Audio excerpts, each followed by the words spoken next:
one of the chapters I talk about is living an intentional life. And I know that sounds so simplistic, man. That just those 4 words can change your whole life. Just live an intentional life versus a life where you're reacting to all the distractions of the world.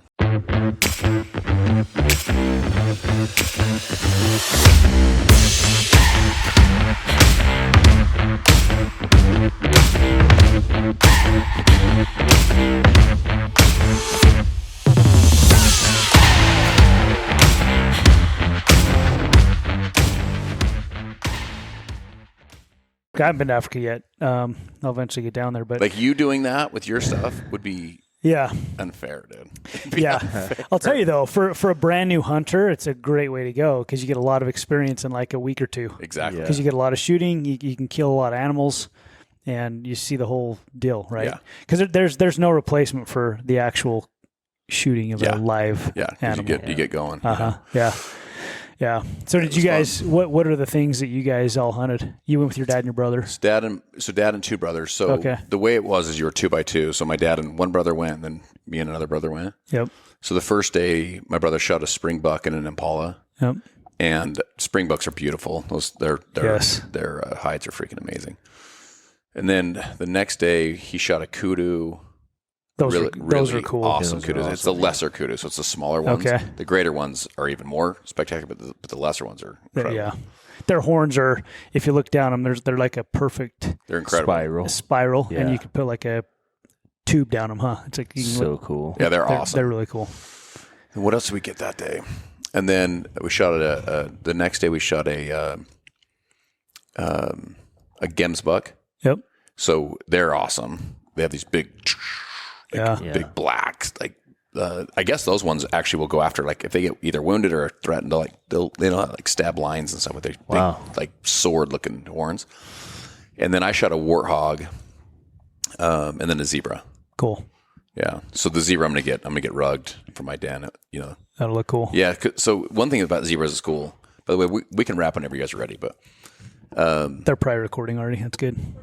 Yeah. So zebras are sick because if you walk in and see, for example, an impala, spring buck, unless you know this stuff, if you see a rug, you're kind of like, so what is this, dude? And they're like, oh, it's a whatever it is, you know?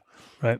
A zebra, you walk in, everyone on earth knows what that is. Dude. Yeah. It's just something that's so iconic and so Africa about a zebra, you know? Definitely. So anyway, that was your first official hunt.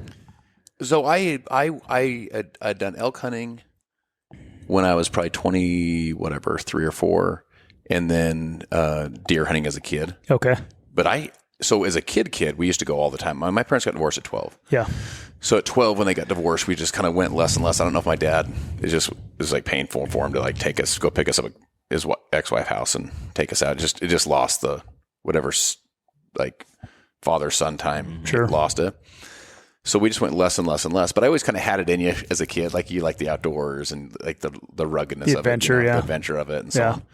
And so on this trip, so one of the gals I work with, her daughter was at like one of those charity auctions.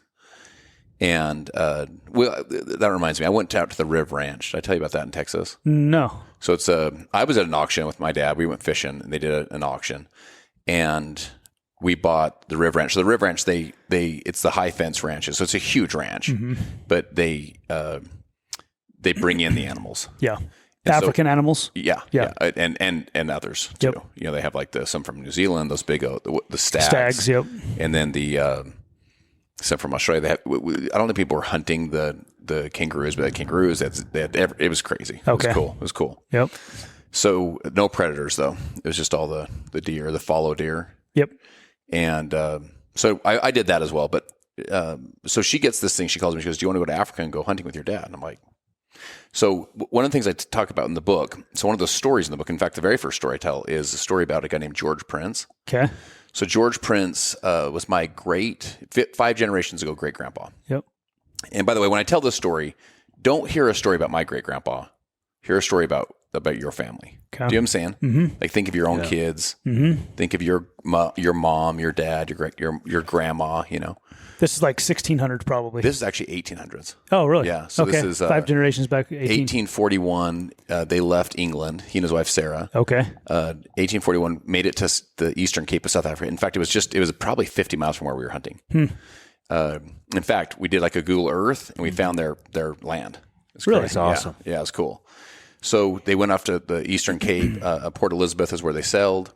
They were there for 19 years. His brother John was murdered. Or was killed in a battle by the Hosha tribe. So the Hosha tribes were the natives, and Mandela was a Hosha tribe. Really? And it's interesting because you tell the story coming from their point of view, which is the Hoshas are pretty brutal. If you tell from the Hosha's point of view, they're just protecting their land and their families. Yeah. So listen, life's interesting that way. There's a lot of context in history. Perspectives. Yeah. And so 1860. Well, so George, I'll finish this story about George because this will tie into South Africa. George, 1853, finishes a long night on the farm. He's a sheep herder, and he hears a voice. This is according to his journals. I've read his journals. I've read his daughter's journals. Okay. He hears this voice that says, "George." He turns around and he says that he sees an angel. Huh. And it's like white robes, just kind of whatever you would envision an angel would look like. And it basically says to him, George, 2 people are going to come to your house. They have a message of faith. The message that they have to share is true, describes what the men will look like, and says you need to basically accept this message. So 2 years later, 1855, long day on the ranch. He's sitting on his back porch, and these 2 men come walking up, and he says to his wife, Sarah, he goes, "That's the 2 men from the vision." Wow. Instantly knows them. A couple days later, they kind of join this faith. And then 5 years later, 1860, they come from South Africa to America. And they land in Massachusetts. They ultimately get to Nebraska, and then they're the wagon train west. They're the last wagon train west of 1860. Sarah's pregnant with twins. The 2 twins are delivered and then shortly after die. So they bury these little babies on the wagon train in shallow graves they know they'll never see again. Make it to Salt Lake City. A number of years into it, Sarah dies. So his brother's dead. His 2 babies are dead. His wife's now dead. And he ultimately came and settled here in southern Utah. Wow. Yeah. So there's actually quite a bit of history here. In fact, I was just speaking at our local Chamber of Commerce. There's 500 or so. They have their Chamber of Commerce event. So 500 or so business people there. And as I'm speaking and telling this George Prince story, I have people that are like, "That's my 4th generation grandpa. That's my 5th generation grandpa." Amazing. There are other princes down the lineage of that line. So we have a lot of history in South Africa. That whole story is we have a lot of history there. And this whole idea of being the one that future generations of kids know your story. Because a lot of us, like, you say, "Do you know how your mom and dad met?" They're like, "Yeah, I know my parents met." "Do you know how your grandparents met?" They're like, "What was your grandpa's dreams? Like when he was our age? Yeah. What was our grandpa's just fired up about? What were they chasing? Yeah. Or what was our grandma when she woke up in the morning? What was she thinking about? Like what were her dreams and goals? What about your great grandma or great grandpa or great great or great? At some point people are like, I don't know. For sure. Yeah. And so the idea is like to write a story today, to live a life today that future generations of kids look up and they know your story. Yeah. Yep. So there was that time. Then my dad actually, when he was 19, served a 2-year mission in South Africa. So we had the George tie, and then we had my dad's tie because he'd always tell us these cool stories about South Africa growing up. So it was kind of had that tie. And so going back, I was like, "Yo, let's go do this." And so I took my dad and then 2 of my brothers were able to come, and it was just surreal because there's an epicness to South Africa. South Africa is still in many ways, very wild still. It's probably not as wild as like a Nairobi or Kenya or Zimbabwe. Some of those other ones are probably more wild still. But South Africa is pretty wild when you get out there. And it's pretty freaking awesome to be out there with you. So you have the tie to generations ago. You have the tie to your dad's stories of when he was a young man. And then you're there with your dad and your brothers. It was cool. That's awesome. Stories. What was the the sniffing thing you were doing for stuffed nose? What was that? You guys were dying. Jeez. Okay, so just to set some context for this, if you're listening to this, you're like, "What's he talking about? What's the sniffing thing?" Yeah, he was sniffing crack in South. So you guys know, he was sniffing something in South Africa. If you've ever been around, like at a hunting lodge, it's late at night. Everyone's a little exhausted. You're up super early. Yeah, you're basically working all day, right? Like you're hiking around and doing your thing all day. And so they had this little contraption. It's like a wood plank, like a wood board. Let's call it 4 inches wide and let's call it 12 inches long, right? So it's wood plank. And they'd created like a little catapult system, dude. Where they would like hit the one side and it would catapult up the other side. And it was like it looked like a little catapult, like a little scoop. They put some stuff in it. And so they're like, set your nose right here like this. And then what they had was, it's funny, I didn't even actually notice at first. What I thought it was like my wife, if our kids get whatever, she'll put like oils right here under their nose, like with menthol or whatever it is. Or if they get a headache, she'll rub things. Peppermint or something. Peppermint. Yeah. Mm-hmm. She knows all these, like, you know how moms are. They just somehow know all these cool remedies. Yeah. So that's what I thought it was. And it smelled like menthol, like a really strong. What it was, and I didn't know this until after, the next day my brother was like, you didn't even know what that was. What? It was like raw. It was menthol. It was menthol laced or whatever. Mm-hmm. But it was basically raw tobacco. Because which I've never like smoking's not been my thing, or so it was nicotine is you're getting.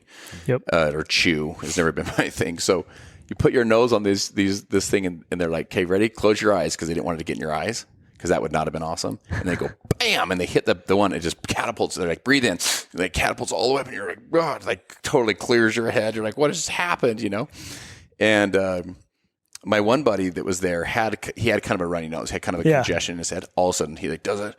I thought he was going to pass out. And this dude's lays concrete every day. This dude's tough as nails. I thought he was going to pass out. And all of a sudden, he just starts coming out. Wow. Just cleans him out. And so it turned into, it was like a dare / like if you're a real man or a real hunter. And he could breathe after that? Yeah. Oh, dude, for sure. Wow. It actually was really amazing that way. Yeah. But I started getting like a little lightheaded. It's like, what the heck is going on here?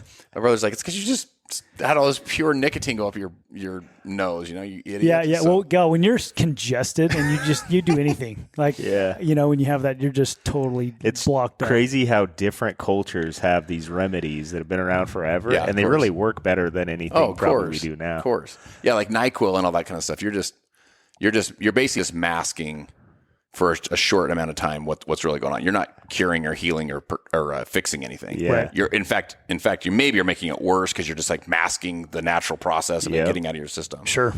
So anyway, it was kind of it's cool. Bunch of hunters trying to be tough, because the PHs, they call them professional hunters, the PHs. Yep. These dudes are tough as nails. I mean, their stories are just crazy stories. I got to get down there. Oh my gosh. Yeah. Oh, bro. You would be in your element times 1,000. What's funny? So I've always loved North America stuff. I love the idea of Canada, Alaska, and there's just so much I want to do here still that I just haven't really. Not that I wouldn't go to Africa, but it's a commitment, as you know. It's a long time to get there. It takes a couple days travel, and then you got to be there for 7 to 10 days to make it worth it. And then when you got family and kids, you almost got to bring your family with you. Yeah. When your kids are my kids' age sometimes. We talked about that, taking the kids.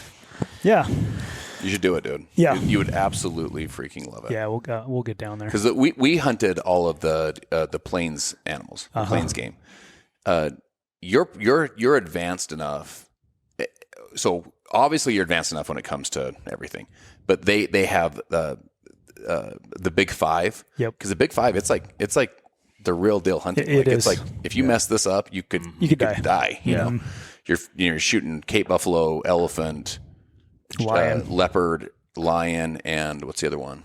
I'll think of it here in a sec. Giraffe? Is giraffe Big Five? I'm trying to remember what the other one is. I think it might be a rhino, but I don't think it's that one. We'll have to look. It might be a rhino. But like a Cape buffalo, if you like, the guy said to me, he's been PHing forever. This guy was so fascinating, by the way. You guys ever seen the show Ghost in the Darkness? No. Did you guys ever oh my gosh. Your listeners know what Ghost in the Darkness is. So Ghost in the Darkness is a true story about two lions in Savo in Africa. And these two lions hunt. It is rhino. Is it rhino? Yep. These two lions killed like 130 men. What actually happened was one of them had an injured tooth. And so it was hard for it to kill and eat. I think they look at our skin and they're like, this is the easiest thing in the world. Yeah. It was too hard for them to get in there. And so they just ate a guy. They're like, oh, this is easy. So then they're like, let's eat a bunch more of these guys, Sure. And those two lions they're famous. They're these two famous, terrible lions that are in their museum in Chicago. So the one guy, they filmed a movie with Val Kilmer. It's an awesome, you guys would love it. Your kids would love it. It's awesome.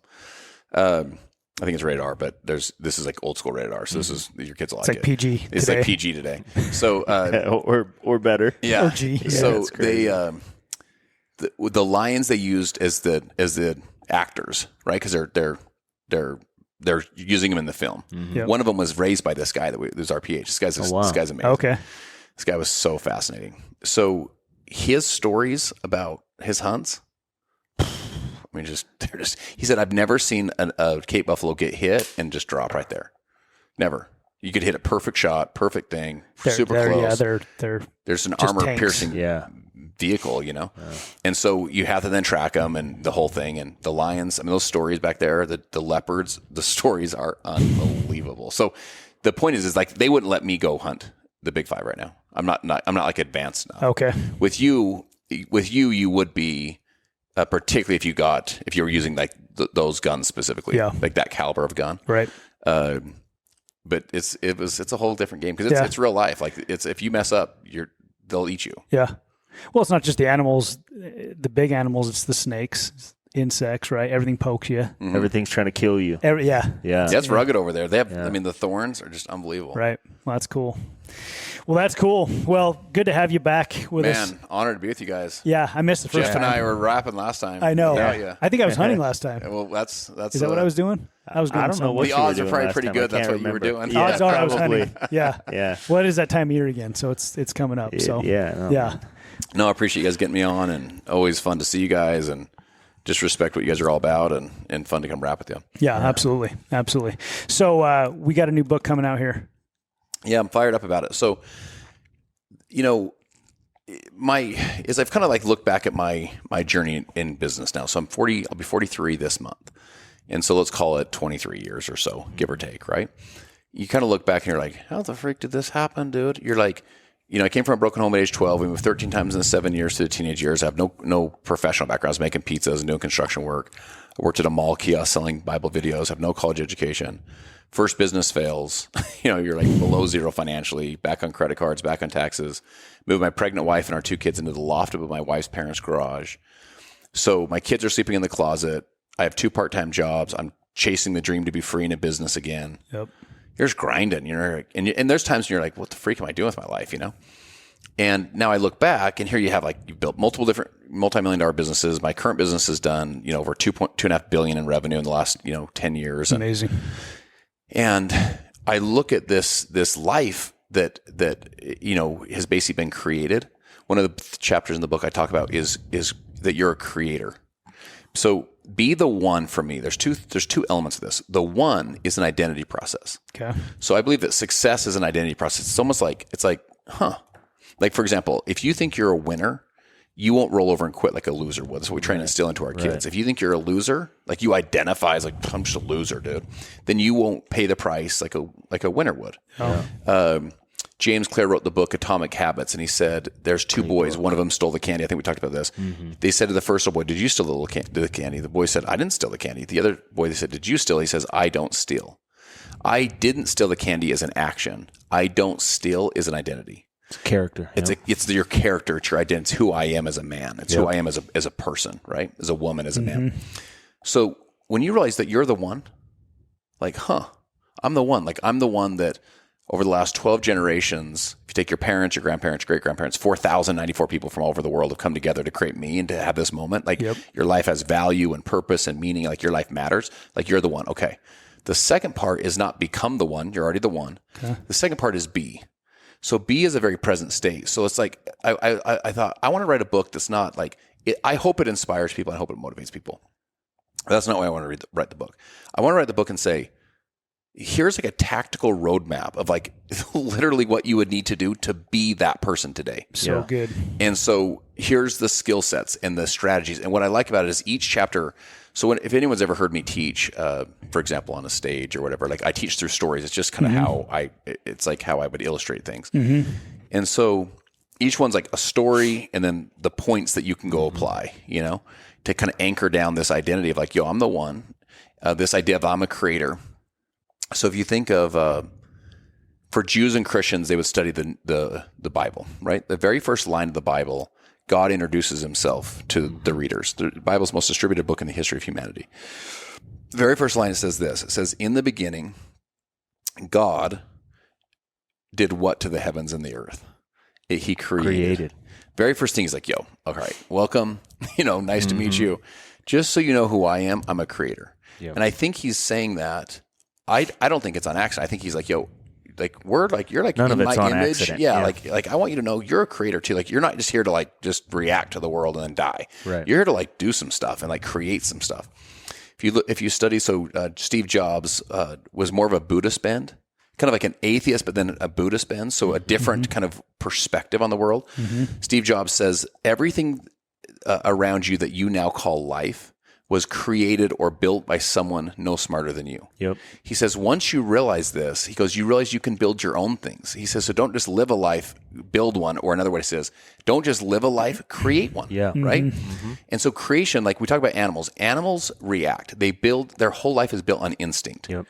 And the instinct, for example, I'll use an example of the African hunt. They said if a lion were to charge you, you should stand your ground because they're like, what the frick is this guy doing? That's not normal. If they turn around and run, they instinctively are just going to. Yeah, now it's prey. It's prey. The same thing swimming with sharks. You ever see a shark, you stop and look it in the eye. Yeah. It's prey. They're just like, what is happening? Yeah. Like, we're not used to this. So it's instinct. Most people live in a world of reaction to distraction versus a world of intentional creation. Yep. Like a human can be like, you know what? And it happens first, like almost in thought before it happens in physical. So it's almost like in spiritual, in the spiritual realm, like a thought versus before it's physical. Right. It's like blueprints for a home before you live in it. Yep. But a human can be like, I'm going to go cast out a life. Like 1 year from now, I'm going to do this. I'm going to get this kind of physical fitness. And then they can go be that person. And so you can you can create new identities as a creator. They just finished the Museum of the Future in Dubai. It's this incredible museum, and it's all written in Aramaic. The whole, or in Arabic, pardon me. It's all written in Arabic. All the inscriptions on the outside, and I'm gonna paraphrase this, which I'll memorize this whole thing. But basically, what it says is, the things that we create it says we may not live for thousands of years, but the things that we create will. Yeah. And it's the same sentiment. It's like, you're a creator. Go live. Don't just live a life. Go create a life. So, from a Buddhist perspective, from a Jews and Christians perspective, from a Muslim perspective, all great cultures are trying to remind humanity that you're here on purpose by design. You're the one that can create and design an extraordinary life. Right. And that's what the book's designed to do. It's awesome. It's incredible because we do have that choice, right? We have the choice to exist or create. And a lot of people, for some reason, just default to existing rather than choosing to create. It's tougher. It's tougher to do. Well, I think even like if you think of us, like the three of us, and again, I don't know all of our backstories, but at some point in our life, we were just existing, or like maybe we're 16 or 17 or 25 or whenever it was, right? Sure. And then something clicks. That's why I'm passionate about getting the book in people's hands. Something clicks where you're like, huh. Yeah. I got this. I'm going to start visioning out a little bit, Yeah, I almost wonder if it's like, that whole philosophy of when the student's ready, the teacher appears. I almost feel like it's always at some point in someone's life, something happens where they go, all right, enough's enough, or now's the time, or I'm going to decide to change, right? Did that happen for you? Like, was there a time where, because you've had failed businesses, and it's like, obviously you changed for the one to succeed that did, right? You weren't the same person when you succeeded in that business as the person that you were in the one that failed, right? What was it that changed? It's interesting. That's such a great question. I can tell you very specific moments that were, so the word decision comes from a Latin root. So scission means to cut, and D means off. So if you were to make an incision, it would be to cut in, where a decision cuts off. So I can tell you times where I came up to a time in my life and I made decisions, in this case, to go right or to go left. And it cut off all of the possibilities of going the other direction. Yeah. Right? So I could tell you those. But what's interesting is there wasn't times where I can't think of times where it was just like, enough is enough. I can think of the times, but it still was a process. Yeah. In other words, I was like, enough is enough. And I just kind of had to keep doing those things over more of a sustained period of time. Because I sometimes think people are like, enough is enough, and it changed instantly. It's like, the decision happened here. Yeah. But man, then it was all that work, staying true to that, like that commitment. Thomas Monson says it this way. He says, stick to a task until it sticks to you. Yep. Beginners are many, finishers are few. Most people talk a good game. Most people start tasks. They're just not good at finishing tasks. Yeah. So you make the decision and then you stick to the task until it sticks to you. Yeah, the discipline is a great separator, right? Yep. Yeah, and I think that's why fitness is such a good analogy because, you can make the decision to show up to the gym and even be motivated to get there, but then you got to be disciplined to do the work and go through the pain to be able to change. That's right. Right? And I think that, so you said something interesting before too. First, be the one and who you see yourself as. I used to use an analogy on like Halloween. Some people show up to a Halloween party and they're dressed as a cowboy and it's fake for them. But there are other people that dress like that every day and that's who they are. They see themselves as. So you've got to make a decision to actually choose who you are. And you choose whether or not the person in that outfit is you or it's a costume, right? And I think that a lot of times people don't believe that they can change the person they see themselves as, because you're never going to outperform the person That's right. that you see yourself as, right? You see yourself as a certain thing. You're never going to outperform that. You have to have this belief that, I can grow and become more, and then you feel worthy of the success, and you put in more work because, hey, I earned this. I deserve this, right? Yeah, so I talk about updating your identity. One of the chapters in the book is to update your identity. So I'll share with you guys a quick story. I worked with a guy years ago who works actually in the financial services industry. Mm-hmm. This guy is one of the sweetest guys I've ever met. I don't know another way to describe him. He's just got a softness and a sweetness and a kindness to him. His name's Jaime Molina, and lives out in Southern California. His wife, Ramona, they're super devout in their Catholic faith. He has 4 beautiful daughters. They have a beautiful marriage. He's just a really sweet guy, just a great guy out there serving his community. One of the things he does is he works with the youth, specifically troubled youth. And as he teaches the troubled youth, one of the things he teaches is about a story about a guy named E9400. So E9400 was born on the border of El Paso in El Paso, Texas, but on the border city. At age 8, he was introduced to alcohol. At age 9, he was sexually abused by someone that was 24 years older. He became sexually active. At age 14, he was into hard drugs. Right thereafter, he became a mule for the cartel. At age 22, he was sentenced with 11 felonies and sentenced to 4.5 years in San Quentin. Wow. You don't want to go to prison, but you really don't want to go to San Quentin. Right. You know what I'm saying? There's a couple that you don't want to go to. That's where all like the harshest murderers and rapists go. So he tells the story of E9400, and he says to these kids, he goes, what do you guys think happened to E9400? Like, if we were doing an odds game, right? What are the odds he's strung out on drugs today? What are the odds he's dead? What are the odds that he's still in jail? What are the odds that he's doing great? Like, dude, if we did an odds test, we'd be like, odds are he's either in prison, he's dead, or he's strung out on drugs, or he's working in the drug game, and just the odd. That's the odds. Mm-hmm. Right. So one of the days he comes into class and he says to these young kids, he says, would you guys, remember the story of E9400? He said, of course. He goes, would you guys like to meet him? And they're like, freak, dude, are you kidding me? Because remember the kid that was, alcohol at 8, sexually abused and then sexually active after in the cartels as a mule, hard drugs, the whole thing. They said, yes. He goes, he's out in the hallway. Kids are like edge of their seat. He walks out, closes the door. They're kind of waiting for him, anxious to come back in. So the door opens and it's Jaime. He walks in, right? Shuts the door. And E9400 doesn't come in. So they're kind of like this. Well, Jaime walks to the front and he says, I'm E9400. Yep. So you can update your identity. Who you are today does not have to be who you end as. Right. You can you can be the one that's already, and that's part of what I'm trying to tell people is like, you are it. Yeah. You're the one. Mm-hmm. But what you did is not who you are. So we all make stupid mistakes and so on. But what you repeatedly do is who you are. Yep. And so one of the things we teach in the book is the power of habits. You guys know this stuff. Like Aristotle says, excellence is not an act. By the way, neither is failure either. Right. He says excellence is not an act. It's a habit. Therefore, you are what you repeatedly do. Yeah. So part of what I try and teach is just these super simple, practical things that you can be like, I can do that. Yep. I can do that. I'll give you guys just a quick example. Focus. We live in the most distracted time in human history. Your focus is your superpower.